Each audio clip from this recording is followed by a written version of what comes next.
Kitchen में झूठे बर्तनों के ढेर लगा था तो बाथरूम में कपड़ों का।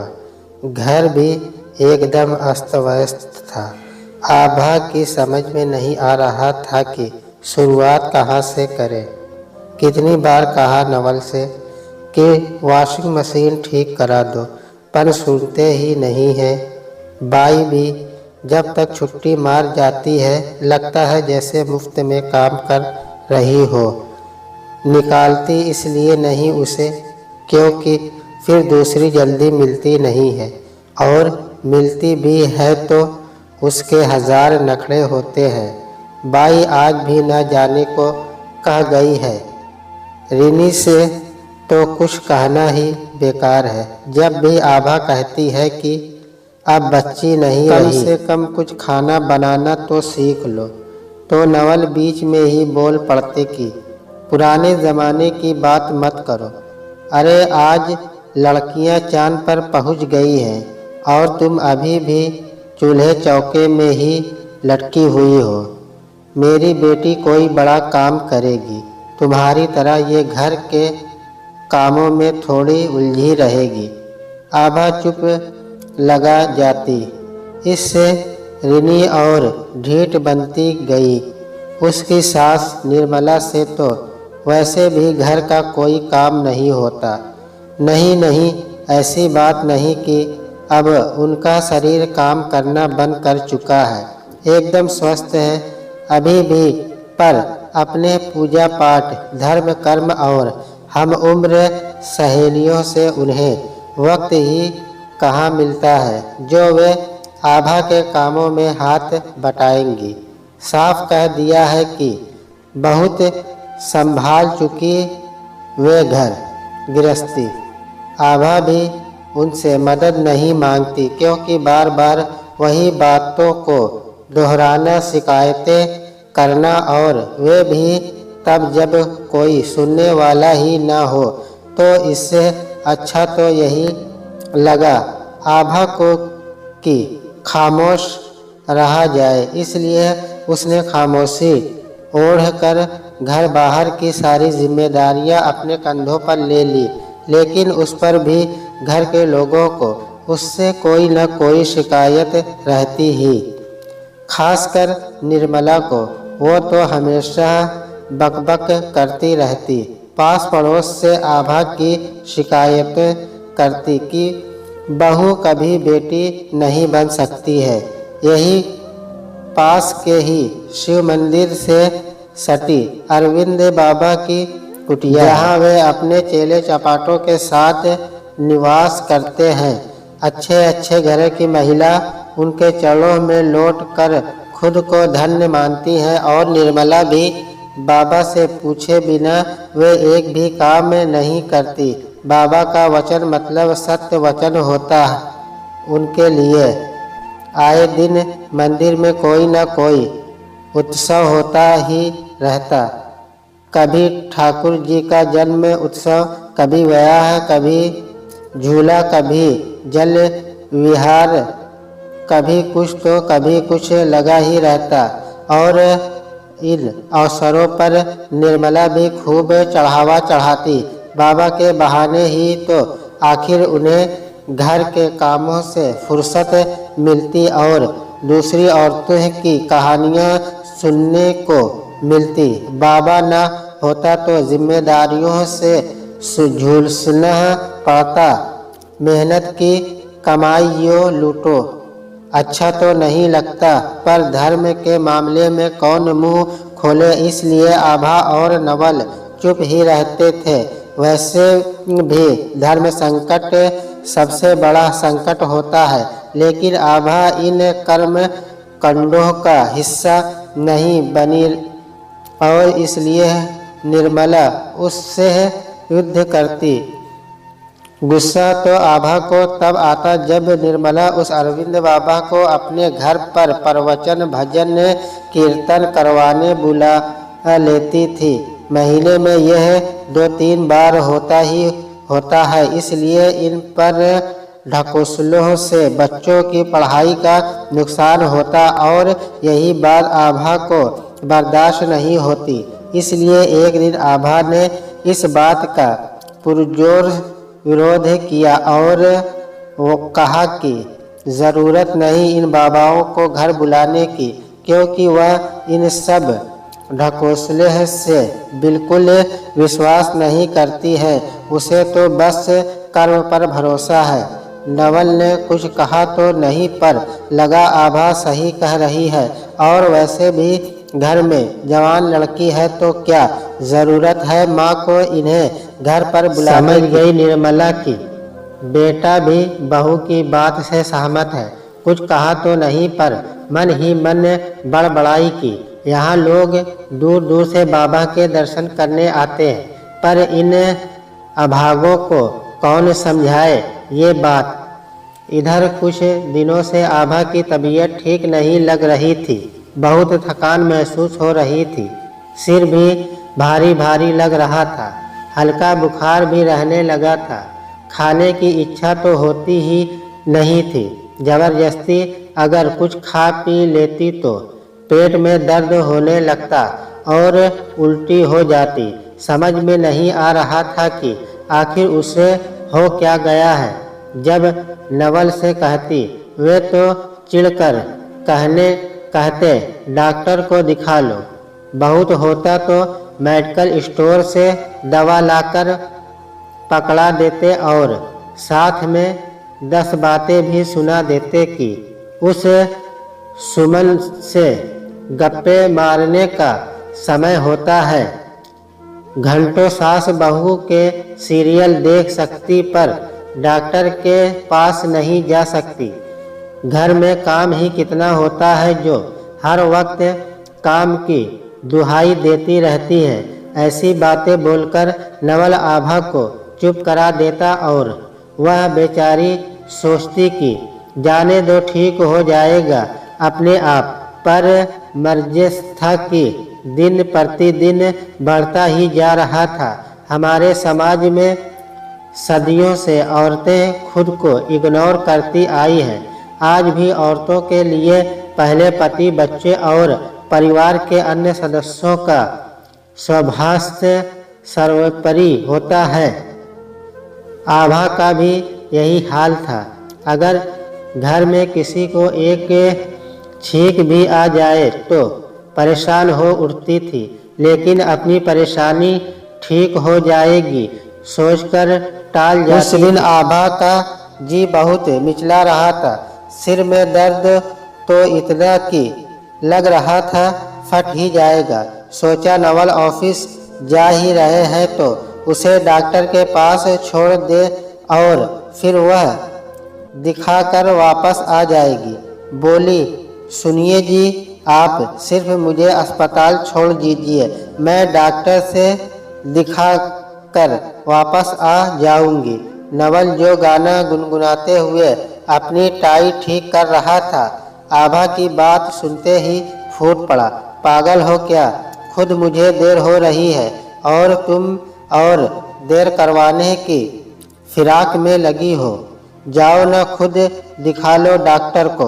वैसे भी जब देखो कोई न कोई बीमारी लगी ही रहती है। तुम्हें एक तो कमा कर खिलाओ और फिर ये सब लफड़े नहीं होगा इतना मुझसे। भुनभुनाते हुए नवल ऑफिस निकल गया और आभा हैरान सी उसे जाते देखती रह गई। लगा सबकी सेवा करे तो ठीक, लेकिन अपने बारे में कुछ बोले ऐसे तो नवल खींच उठते हैं। औरत की तो यही दशा है, सबके लिए सोचती है, लेकिन जब किसी को उसके लिए करना पड़ जाए तो वह उकताने लगता है। बेचारी आभा अपने दर्द को दरकिनार कर फिर घर के कामों में जुट गई। रात में आभा को बड़ी बेचैनी होने लगी। गर्म पानी के सेक से और बाम लगा देने से पेट दर्द और सिर दर्द तो कुछ ठीक हुआ, लेकिन सूखी खांसी बड़ी परेशान करने लगी। बुखार था सो अलग, कमजोरी से उठने का मन नहीं कर रहा था। लग रहा था कोई पानी पिला दे, इसलिए नवल को उठाया, लेकिन कैसे झल्लाते हुए उसने उसे पानी दिया वही जानती है। बेचैनी के मारे फिर पूरी रात उसे नींद नहीं आई। सारा बदन दर्द के मारे टूट रहा था, मगर कहे तो किससे। सुबह किसी तरह उठ चाय नाश्ता बनाया, नवल को ऑफिस भेजकर किचन का बाकी काम अभी समेट ही रही थी कि एकदम से चक्कर आ गया और वहीं धड़ाम से गिर पड़ी। वह तो वक्त पर सुमन वहां पहुंच गई और उसे डॉक्टर के पास ले गई, वरना जाने क्या अनर्थ हो जाता। अस्पताल से ही रिनी ने पापा को फ़ोन करके बताया कि माँ बेहोश हो गई है। जल्दी अस्पताल पहुँचे। नवल आनन फानन में वहाँ पहुँच गया।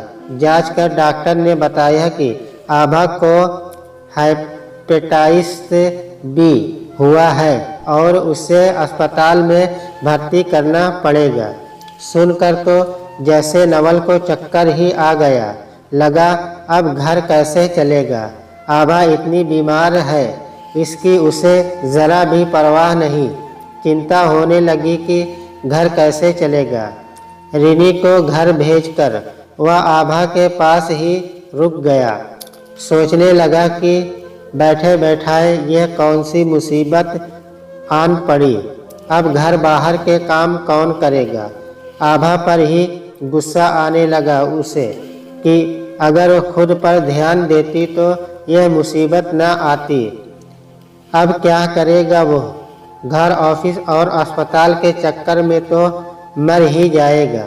पहले वहाँ जाकर पैसे जमा कर आए। जब नर्स ने कहा तो नवल का ध्यान टूटा। लगा अब 4-6 हफ्तों का चक्कर तो लग ही गया, क्योंकि डॉक्टर कह रहा था कि इलाज में वक्त लगेगा। सोच सोचकर नवल का माथा घूम रहा था, जो आभा से छिपा न रह सका। वह समझ रही थी कि नवल पर कैसी मुसीबत आन पड़ी। घर बाहर सब कैसे मैनेज होगा। अगर जल्दी अस्पताल से छुट्टी मिल जाए तो बेचारी को अब भी नवल की ही फिक्र हो रही थी और वह मन ही मन आभा को ही कोसे जा रहा था, जैसे उसने खुद बीमारी को बुलावा दिया हो। वह बेचारी तो खुद दर्द से तड़प रही थी, लेकिन फिर भी नवल का मुंह देखे जा रही थी। अब भी उसे घर की ही चिंता लगी थी कि वहाँ सब कैसे होगा। सुनिए जी, सुमन है न मेरे पास, तो आप घर जाइए, वहाँ भी सब परेशान हो रहे होंगे। जल्द ही ठीक हो जाऊंगी, आप चिंता मत कीजिए, दर्द से कहराते हुए आभा ने मगर नवल उसकी बातों पर ऐसा झल्ला उठा कि पूछो मत। मुंह बनाते हुए बोला, क्या चिंता न करूं। अगर तुम खुद का ध्यान रखती तो आज ये दिन न आता। मगर वह भूल गया कि एक वही है जो घर में सबका ध्यान रखती है। घर बाहर के कामों से लेकर सबकी छोटी बड़ी ज़रूरतों तक की जिम्मेदारी उसी की है। तो कहाँ बेचारी को समय मिलता है जो अपना ध्यान रखे।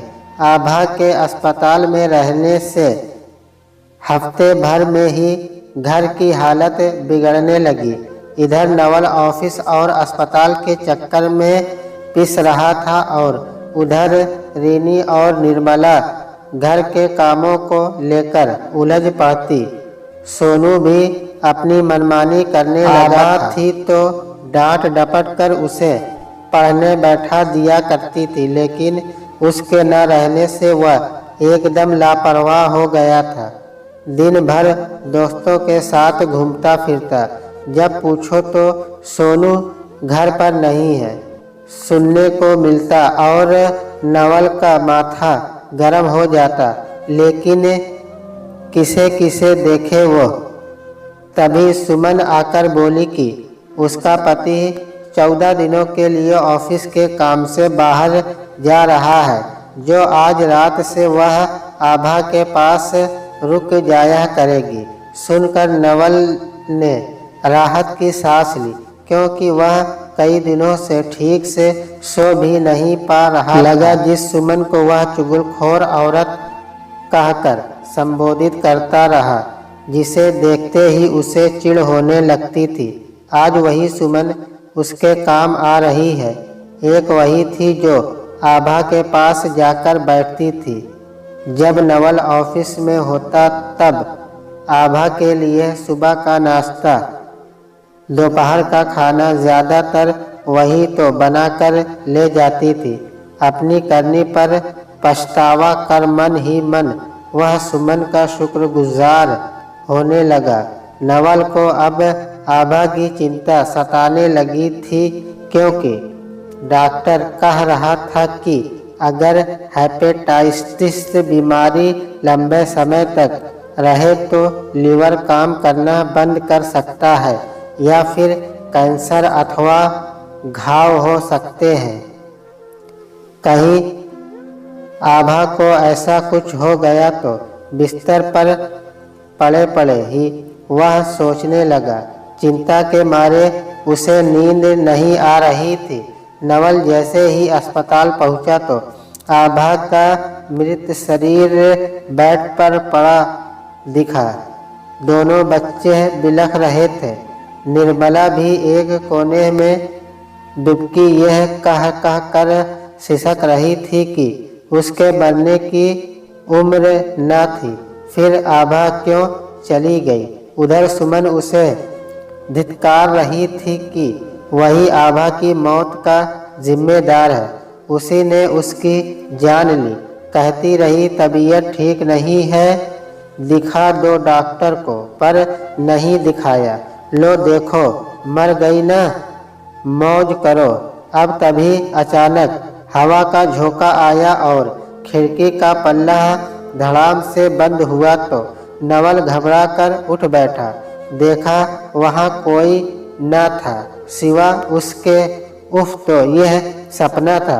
अपने दिल पर हाथ रख नवल ने एक गहरी सांस ली और फिर आभा की याद सताने लगी।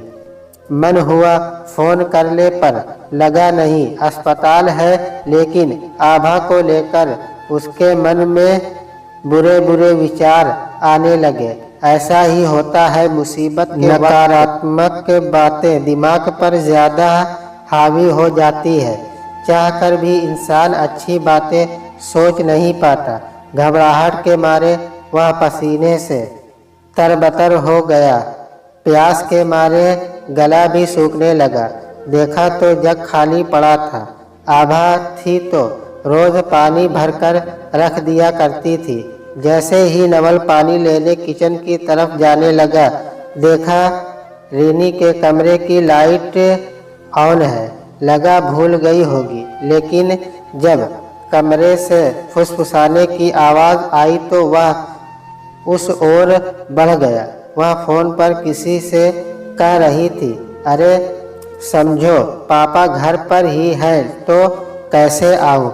उधर से फिर उसने कुछ बोला तो रीनी कहने लगी, कहा ना नहीं आ सकती, अब फ़ोन रखो, कोई सुन लेगा। हाँ हाँ कल देखती हूँ रीनी, नवल जोश से चीखा। उसके हाथ से फ़ोन खींचकर अभी कुछ बोलता कि तभी उधर से उसने फ़ोन काट दिया। दोबारा फ़ोन मिलाया पर स्विच ऑफ आने लगा। जाहिर सी बात थी उसने अपना फ़ोन स्विच ऑफ कर दिया था, लेकिन इतना तो पता चल गया नवल को कि रीनी किसी लड़के से बात कर रही थी। गुस्से से पापा को लाल होते देख रीनी डर के मारे थरथराने लगी। किससे बात कर रही थी? कौन था यह लड़का? कौन लड़का? कोई तो नहीं पापा। चुप, झूठ मत बोल। अभी मैंने सुना तुम किसी लड़के से मिलने की बात कर रही थी, पर पापा घर पर है इसलिए नहीं आ सकती। यही कहा ना तुमने उस लड़के से? बोलो कौन है वो? कोई तो न था पापा। नवल ने एक जोर का चाटा रिनी के मुंह पर मारते हुए कहा, खबरदार जो आज के बाद बिना मेरे पूछे घर से बाहर कदम भी निकाला। नवल का गुस्सा देख रिनी सहम गई कि माँ ने तो समझा कर छोड़ दिया, पर पापा तो जान ही ले लेंगे उसकी, क्योंकि नवल का गुस्सा वो अच्छी तरह जानती थी। अब नवल की नींद और उड़ गई। सोचने लगा, जवान लड़की अगर कदम बहक गए तो क्या होगा। सचेत तो किया था आभा ने कितनी बार, पर वही उसकी बात तो आई गई कर दिया करता था।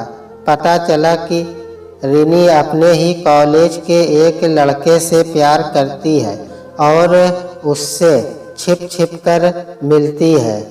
आभा के समझाने के बाद भी जब वह लड़का रिनी से मिलता रहा तो वह उसके घर जाकर वार्निंग दे आई कि अगर फिर कभी दोबारा वह रिनी से मिला या फ़ोन किया तो पुलिस में शिकायत कर देगी। रिनी को भी उसने खूब फटकार लगाई थी। कहा था कि अगर नहीं मानी तो नवल को बता देगी। तब रिनी का ध्यान उस लड़के से हट गया था, लेकिन आभा के न रहने पर वह फिर मनमानी करने लगी थी। जो बाबा आभा के डर से घर में आना बंद कर चुका था, क्योंकि वह अंधविश्वास विरोधी थी। वह फिर से उसके घर में डेरा जमाने लगा। घर की सुख शांति के नाम पर वह हर दिन कोई न कोई पूजा पाठ करवाता रहता और निर्मला से पैसे ऐंठता। समझाता कि उसके घर पर किसी का बुरा साया है। कितनी बार कहा नवल ने कि यह सब फालतू की बातें हैं, न पड़े वे इन बाबाओं के चक्कर में। मगर निर्मला कहने लगी कि वह तो घर की सुख शांति और आभा के अच्छे स्वास्थ्य के लिए ही ये सब कर रही है। इधर सोनू का मन भी पढ़ाई लिखाई से उचटने लगा था। जब देखो मोबाइल लैपटॉप में लगा रहता और दोनों भाई बहन छोटी छोटी बातों पर लड़ पड़ते और ऐसे उठा पटक करते लगते कि पूरा घर जंग का मैदान नजर आता। ऑफिस से आने के बाद घर की हालत देख नवल का मन करता उल्टे पांव बाहर चला जाए। एक आभा के न रहने से घर में सब अपनी अपनी मनमानी करने लगे थे। घर की हालत ऐसी बद से बदतर हो गई कि क्या करे। ऐसी विकट समस्या आन खड़ी हुई थी जिसका कोई रास्ता नहीं सूझ रहा था। नवल को उधर ऑफिस में भी कुछ ठीक नहीं चल रहा था। नवल के ऑफिस में ही एक दोस्त थी, रंभा पड़ती थी दोनों की। साथ में खाना पीना हंसना बोलना होता था। भले ही घर में आभा इंतजार कर आंखें फोड़ ले, मगर जब तक रंभा मैडम जाने को न कहती नवल हिलता तक नहीं। रंभा को देख देख कर ही वह रसिक भाव से कविताएं बोलता और वह लाती मचलती चुटकी लेते हुए दूसरे कुलीग करते कि क्या भाभी जी को देखकर भी मन में कविताएं उत्पन्न होने लगती है नवल भाई। तब नवल बेशर्मों की तरह हंसता हुआ कहता, अब भाभी तो घर की मुर्गी है, न दाल बराबर। उसकी बात पर जहाँ सब ठहाके लगा देते वही रंभा और उसके करीब सरक जाती, लेकिन आज वही रंभा उसे मोड़कर दीपक से मन के तार जोड़ बैठी थी। मुंह से चाहे कुछ न कहे, पर उसके व्यवहार से तो रोज यही झलकता था कि अब नवल में उसे कोई दिलचस्पी नहीं रही। अब नवल भी इतना बेहया तो था नहीं जो इसके पीछे पीछे चल पड़ता। रंभा को कुछ साल पहले अपने पति से तलाक हो चुका था और अब वह सिंगल थी। जैसे भी ऐसी औरतों का क्या भरोसा जो वक्त देखकर दोस्त बदल ले, भाड़ में जाए मेरी बला से। मन में सोच उसी दिन से नवल ने रंभा से किनारा कर लिया, क्योंकि अब उसे अपने घर परिवार को देखना था, अपनी पत्नी को समय देना था। कितनी बार आभा ने चेताया था कि रिनी पर ध्यान दो, लड़की है, जरा भी पैर फिसला तो बदनामी हमारी होगी, मगर हर बार पागलों सी बातें मत करो कहकर नवल उसे ही चुप करा दिया करता था। कहता वह बच्चों के पीछे पड़ी रहती है, क्या कोई माँ अपने बच्चों के पीछे पड़ सकती है कभी? वह तो बच्चों के भले के लिए ही उन्हें डांटती फटकारती थी। पर यह बात आज नवल को समझ में आ रही थी कि आभा कितनी सही थी और वह कितना सुविधाएं और आज़ादी तो दी उसने बच्चों को, पर वह नहीं दे पाया जो उन्हें देना चाहिए था। संस्कार, अच्छी सीख, जिम्मेदारी।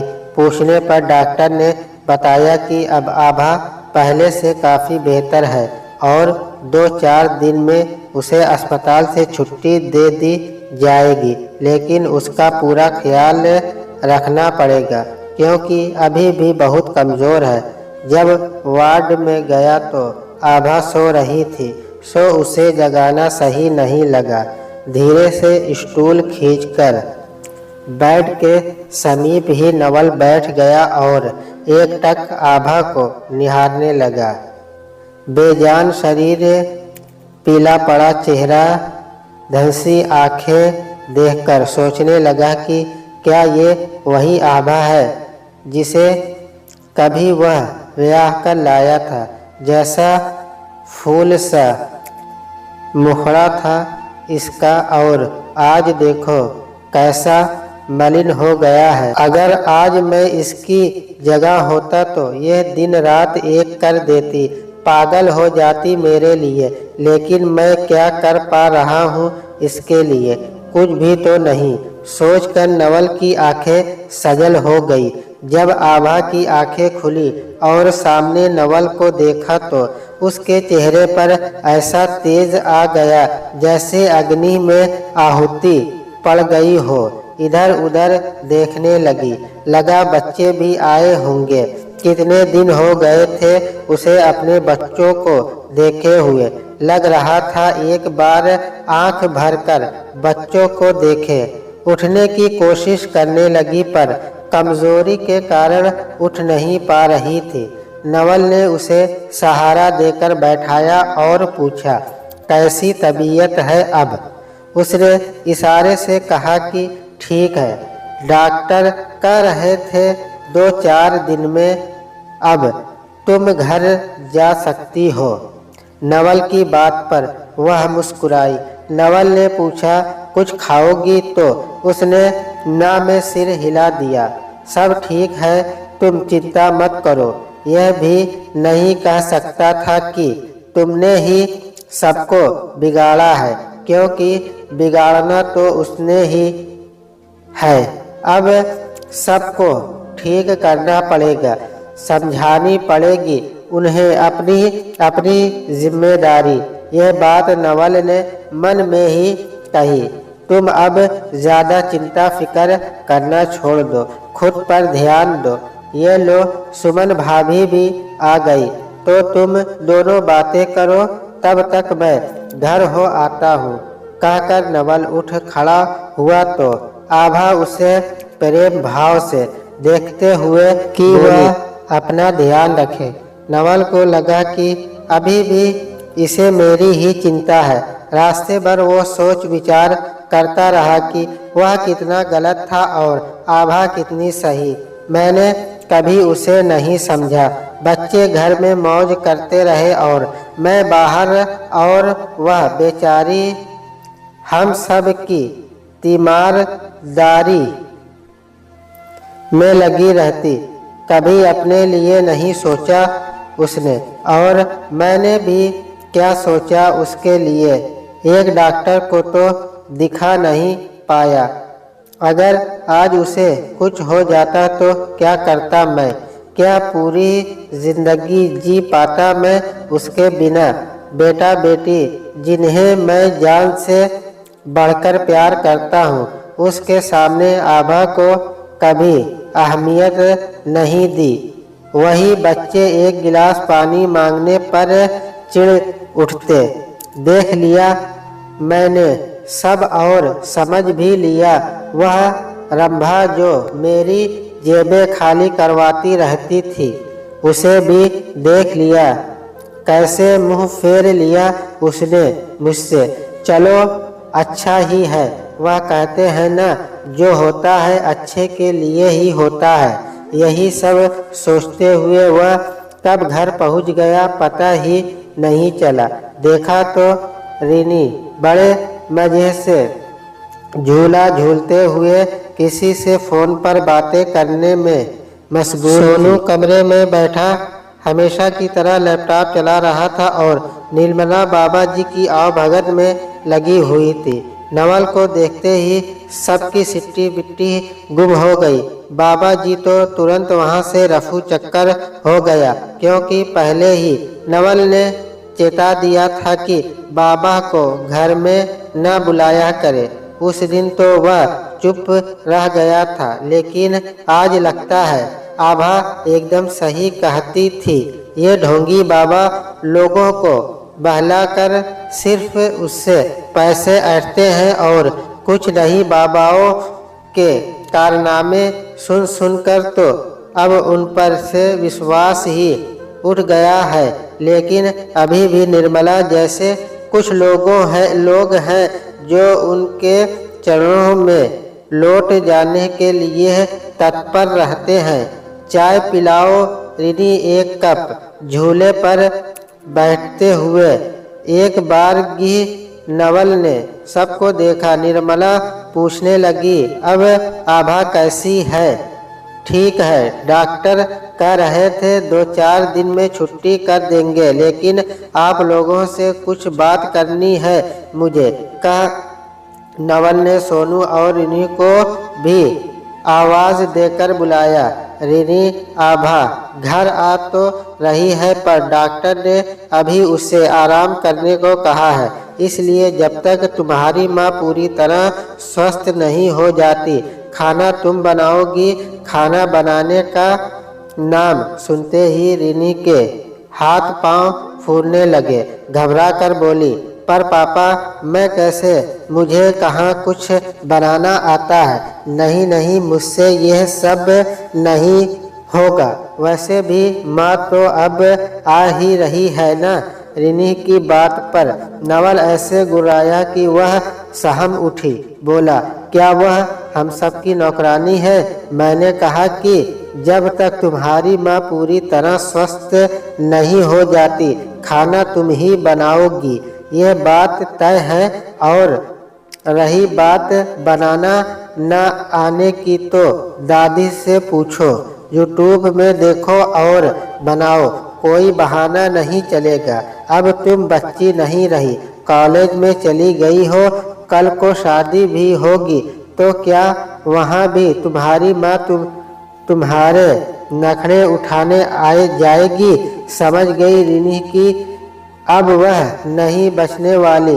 काम तो करना ही पड़ेगा, इसलिए सिर झुकाकर उसे नवल के फैसले को स्वीकार करना पड़ा।